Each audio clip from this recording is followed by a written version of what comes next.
देखिए सर, एक बात मैं आपको बता देना चाहता हूँ इस प्लेटफॉर्म के माध्यम, इस संगठन के माध्यम से जो मेन मोटिव है वो ये है कि इस संगठन के माध्यम से हम लोग पूरे भारत में एक परिवार बना रहे हैं। एक परिवार बना रहे हैं कुछ बेहतर लोगों का, जो आपस में मिलकर एक दूसरे की मदद कर सके, एक दूसरे की सहायता कर सके, ताकि किसी भी प्रकार के हमारे परिवार के किसी सदस्य के जीवन में अगर कोई परेशानी आती है तो हम सारे लोग मिलकर के उसकी मदद कर पाएँ।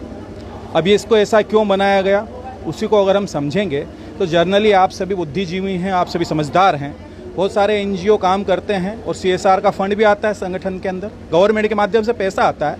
लेकिन मैं आपको जानकारी दे देना चाहता हूं कि ये जो पैसा आता है इसके साथ में एक नियमावली आती है, एक नियम आता है कि इस पैसे का उपयोग आपको कहाँ करना है ना। ये जो पैसा आता है इसका उपयोग आपको कहाँ करना है। मान के चलिए कुछ फंड आया, गवर्नमेंट ने दिया हरित क्रांति के लिए। अब इस पैसे का उपयोग एनजीओ साहब करेगा कहाँ पर, सिर्फ पेड़ पौधे लगाने में। अब आप जहाँ पर हैं डिब्रूगढ़ में, यहाँ पर कोई गवर्नमेंट बड़ा हॉस्पिटल है ना, जहाँ पर आपके जो भी शहर के गणमान्य नागरिक हो सकते हैं, प्रशासनिक लोग हो सकते हैं, पॉलिटिकल लोग हो सकते हैं, आप लोग हो सकते हो, मीडियाकर्मी हो सकते हैं, सारे लोग मिल करके वहाँ पर पेड़ पौधे लगाने का काम किया जा रहा है। लेकिन एक बात सोचिएगा है ना, पीछे वार्ड में किसी गरीब की जान जा रही है। सबसे महत्वपूर्ण बात यह है कि पीछे किसी गरीब की जान जा रही, उसकी मदद नहीं की जा सकती। क्यों? क्योंकि नियमों से हाथ बंधे हैं। इसलिए इस संगठन को ऐसा बनाया गया है कि यहाँ पर हमारे परिवार के किसी भी सदस्य के जीवन में कोई परेशानी आती है तो पूरा परिवार मिलकर के हम लोग उसको डोनेशन देते हैं, उसकी मदद करते हैं। ये एक छोटी राशि बड़ी राशि में कन्वर्ट हो सकती है। उदाहरण के तौर पर अगर 1 लाख सदस्य हैं, हालांकि 3 लाख से ऊपर है हम लोग, 1 लाख मेंबर्स भी अगर सिर्फ 10-10 रुपये का डोनेशन भी दें, बड़ी आसानी से 10 लाख रुपये इकट्ठे किए जा सकते हैं। लेकिन तलाश है हमें सिर्फ उन बेहतर लोगों की जो समाज के लिए, राष्ट्र के लिए कुछ बेहतर करना चाहते हैं। बाकी रहा सवाल आपने पूछा अभी कि किन किन क्षेत्रों में हम लोग काम करते हैं। पहला तो ये कि यहाँ पर हम हमारे संगठन के मेंबर्स को मजबूत बनाना चाहते हैं, आर्थिक रूप से मजबूत बनाना चाहते हैं। बातें की जा सकती है, लेकिन अगर हमारे परिवार के लोगों के पास धन नहीं है, मदद कैसे करेंगे, सोशल एक्टिविटी कैसे करेंगे, डोनेशन देंगे कहाँ से, धन आएगा कहाँ से। तो उसके लिए समाज के अंदर हम रोज़गार लेकर जाने का प्रयास कर रहे हैं। कई हमारे उद्देश्य हैं, जैसे हमारा एक जो है पॉलीथीन मुक्त भारत, जो कि कहीं ना कहीं इस पॉलीथीन से मुक्ति दिलाने का हम लोग प्रयास करेंगे। इसी की तरह हमारा प्रोजेक्ट है कैरी बैग, अल्टरनेट कुछ दिया जाना चाहिए ना समाज के अंदर, देना क्या है हमें। तो यहाँ पर हम एक कैरी बैग के माध्यम से महिलाओं को रोज़गार देते हैं और ये महिला इसी कैरी बैग के माध्यम से बड़ी आसानी से 8 से 10 हज़ार रुपये महीने की आमदनी कर सकती है। और इसी के माध्यम से हम लोग समाज के अंदर जा सकते हैं, कैरी बैग लेकर के लोगों के बीच एक अवेयरनेस लेकर जा सकते हैं कि आपको यहाँ पर कैरी बैग का उपयोग करना है जब भी आप मार्केट में जाते हैं, बाज़ार में जाते हैं। क्योंकि जो पॉलीथीन है ना, ये ना तो सड़ती है, ना गलती है, ना जलती मेरे दोस्त। ये सिर्फ जहर है जो कहीं ना कहीं हमारे लिए बड़ी ही नुकसानदायक होती है। ये पशु अगर खा लेते हैं उनकी मृत्यु हो जाती है, जल स्रोत में अगर डाला जाता है वो जहरीला होता है, ज़मीन पर अगर दबी रहती है तो आपको पानी की निकासी नहीं हो पाती ठीक से, उसकी उर्वरकता ख़त्म होती है। अगर उसको जलाते हैं तो जहरीली जो गैसें हैं वो हमारे मनुष्य के ऊपर गलत प्रभाव छोड़ती है। तो अल्टरनेट के रूप में हम लोग कैरी बैग देते हैं और साथ ही ये संदेश लेकर जाते हैं इस संगठन का कि यहाँ से आपको जो है पॉलीथीन मुक्त भारत बनाने में हमारा सहयोग करना है। और उसी कैरी बैग के अंदर संगठन की विविध प्रकार की जानकारियाँ होती है, चाहे हम वो बच्चियों को समृद्ध बनाने के लिए जीवनदान सुकन्या योजना का लाभ पहुँचा रहे हैं, चाहे वो हमारे परिवार के किसी सदस्य के जीवन में कोई क्रिटिकल सिचुएशन आती है तो उस स्थिति में हम किस प्रकार से पूरे परिवार के लोग मिलकर अपने साथी की मदद करते हैं, वो जानकारी होती है। किस प्रकार से इस संगठन के साथ में मिलकर अगर हम काम करते हैं तो यहाँ से हम मजबूत हो सकते हैं, संगठित होकर आर्थिक रूप से मजबूत बन सकते हैं, वो बातें लिखी रहती है।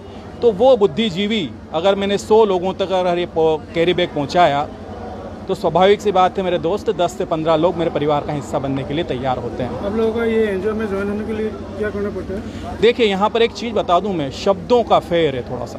पहले तो ये कि कुछ शब्द ऐसे हैं जो बड़े कड़वे हैं, ज्वाइन है ना। यहाँ पर हम लोग मेंबरशिप देते हैं साहब, सदस्य देते हैं किसी भी सदस्य को। और कोई भी एनजीओ हो, वो एनजीओ सदस्य देने का उसको अधिकार दिया जाता है सरकार की तरफ से।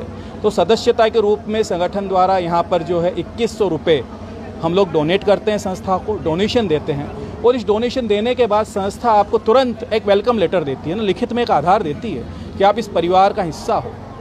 अब अगर सही तरीके से हम देखेंगे तो चूंकि आपने डोनेशन दिया है, आपने दान दिया है, दान स्वेच्छा से दिया जाता है, किसी से हम प्रेशराइज में करके दान नहीं ले सकते।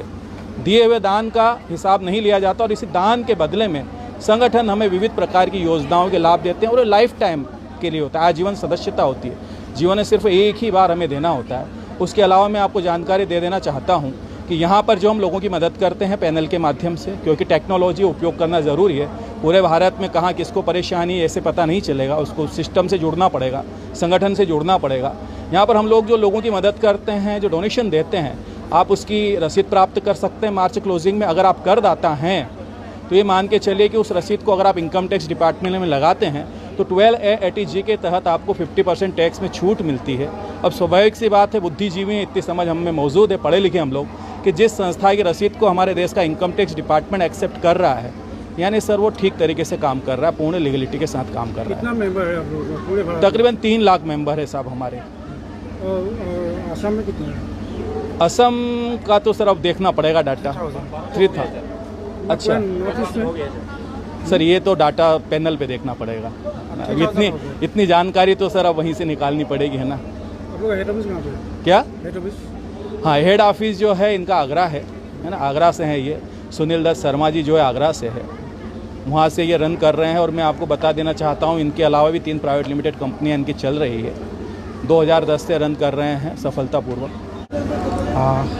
আমি এটা NGOৰ লগত জড়িত, আপোনালোকে গম পাইছে। UMCA foundation Jibondan group.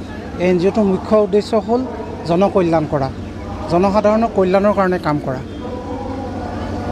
আৰু যিসকল আমাৰ বেৰোজগাৰ মানুহ আছে, সেই আমাৰ গাঁও অঞ্চল বা চহৰ অঞ্চল, বিশেষকৈ মহিলাসকল, সেই মহিলাসকলক আমি ৰোজগাৰ দিব লাগে, যাতে এগৰাকী মহিলাই ঘৰতে বহি তেওঁ যিখিনি ঘৰখন পৰিচালনা কৰাৰ লগতে যিখিনি আজৰি সময় পায়, সেই আজৰি সময়খিনি আমাৰ NGOৰ মাধ্যমেদি আমি তেখেতলোকক ৰোজগাৰ কৰ্ম দিয়া হ'ব আৰু সেই কৰ্ম কৰি তেখেতলোকে ঘৰতে এটা ইনকম কৰিব পাৰিব। কেনেকৈ দিব আপোনালোকে, কেনেকৈ? কথা হ'ল আমি NGOৰ সেলফ হেল্প গোট বনাইছোঁ। এটা গোটত 30 গৰাকী সদস্য থাকিব লাগিব। সেই 30 গৰাকী সদস্যক আমি প্ৰথমতে ট্ৰেইনিং দিয়া হ'ব, অনলাইন আৰু অফলাইন দুটা পদ্ধতি। তাৰ পাছত তেখেতলোকক যিখিনি বিষয়ত ট্ৰেইনিং দিয়া হ'ব, তেখেতলোকৰ মেটেৰিয়েলছখিনি আমাৰ NGOৰ ফালৰ পৰা প্ৰভাইড কৰা হ'ব। আৰু তেখেতলোকে যিখিনি মেটেৰিয়েলছ বনাব, সেই মেটেৰিয়েলছখিনি তেখেতলোকে গৈ মাৰ্কেটত বিকিব নালাগে। আমাৰ NGOৰ মানুহ থাকিব, ব্যক্তিসকলে গৈ তেখেতলোকৰ ঘৰৰ পৰাই কালেকশ্যন কৰি আনিব আৰু উপযুক্ত মূল্যত কালেকশ্যন কৰিব।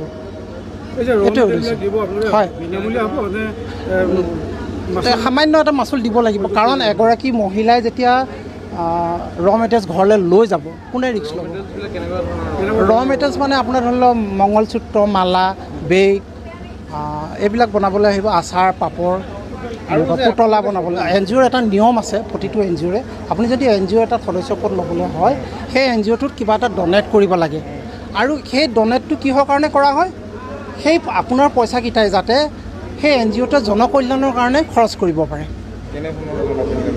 এইবিলাক যিবিলাক ধৰি লওক আমাৰ কিছুমান সুবিধা আছে, কাৰোবাৰ ক্ৰিটিকেল অসুখ হৈ গ'ল, কাৰোবাৰ ল'ৰা ছোৱালী পঢ়া শুনা, আমাৰ মেম্বাৰ হ'ব লাগিব, বিশেষকৈ মেম্বাৰসকলে এইবিলাক সুবিধা পাব। কাৰোবাৰ ল'ৰা ছোৱালী পঢ়াবলৈ ফাণ্ড অসুবিধা হৈছে, তেখেত যদি আমাৰ ব্যক্তি হয়, পঢ়াবলৈ সুবিধা পাব, কিছু ফাণ্ড পাব। যি মাচুলৰ পইচা থাকে তাৰে আচলতে হয় হয় হয় হয়, এটা ফাণ্ড জেনেৰেট কৰা হয় সেই পইচা। অসমত আজি দৰং ওদালগুৰিৰ পৰা আহিছে, তিনিচুকীয়া, ডিব্ৰুগড়, যোৰহাট, শিৱসাগৰ, ধেমাজি, লখিমপুৰ, বিভিন্ন জেগাৰ পৰা মানুহ আহিছে। হয়, মেম্বাৰ হ'ব লাগিব।